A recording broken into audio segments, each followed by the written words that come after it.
আরেকটি ঢাকা ট্র্যাজেডি ঘটতে পারে বলে আশঙ্কা করছেন পাকিস্তানের সাবেক প্রধানমন্ত্রী বর্তমান সময়ের বিরোধী দলের নেতা ইমরান খান।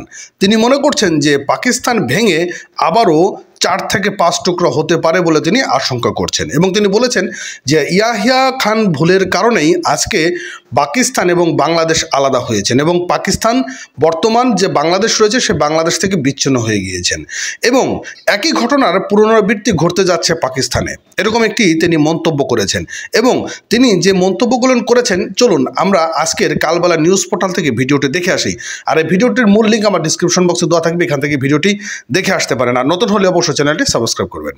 পাকিস্তানের বর্তমান পরিস্থিতি আরেকটি ঢাকা ট্র্যাজেডির জন্ম দিতে পারে। পাকিস্তানের সাবেক প্রধানমন্ত্রী ও পিটিআইর চেয়ারম্যান ইমরান খান এই হুঁশিয়ারি দিয়েছেন।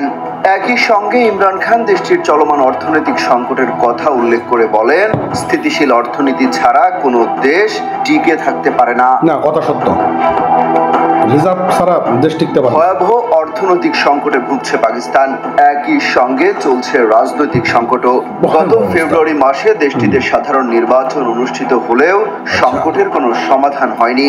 নির্বাচনে এককভাবে সবচেয়ে বেশি আসনে জয়লাভ করেও সরকার গঠন করতে পারেনি পিটিআই। মানে রাজনীতির এমন একটা পরিস্থিতি কি দাঁড়ায়। কারাগারে ইমরান খানের সঙ্গে দেখা করতে আসা পিটিআই নেতাদের বক্তব্যের বরাত দিয়ে বৃহস্পতিবার এক প্রতিবেদনে এই তথ্য জানিয়েছে পাকিস্তানি সংবাদ মাধ্যম দ্য ডন। পাকিস্তানের অবস্থা খারাপ। ইমরান খানের বক্তব্য উদ্ধৃত করে পিটিআই নেতা সালমান আকরাম রাজা বলেন, জনগণের অধিকার আদায় ছাড়া কখনো অর্থনীতি এগিয়ে যেতে পারে না।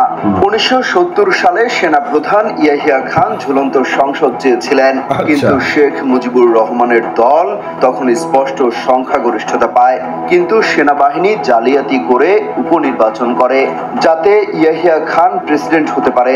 আর এর মাধ্যমে আওয়ামী লীগের 80টি আসন ছিনিয়ে নেওয়া হয়েছিল বলে স্পষ্ট বার্তা দেন তিনি। পাকিস্তানের অবস্থা আরো সামনে খুব। ইমরান খানকে উদ্ধৃত করে ব্যারিস্টার রাজা আরো বলেন, অতীতে যে ভুলগুলো করা হয়েছিল এখনো সেই একই ভুলের পুনরাবৃত্তি করতে যাচ্ছে পাকিস্তান। 1970 সালেও লন্ডন পরিকল্পনা ছিল এবং এখন আবারও লন্ডন পরিকল্পনার মাধ্যমে সরকার চাপিয়ে দেওয়া হয়েছে। জেলে বসে ইমরান খান বারবার ইঙ্গিত দিয়েছেন তিনি সামরিক বাহিনীর সঙ্গে কথা বলতে প্রস্তুত। তার দাবি এটি দেশের স্বার্থে সবচেয়ে ভালো পদক্ষেপ হবে।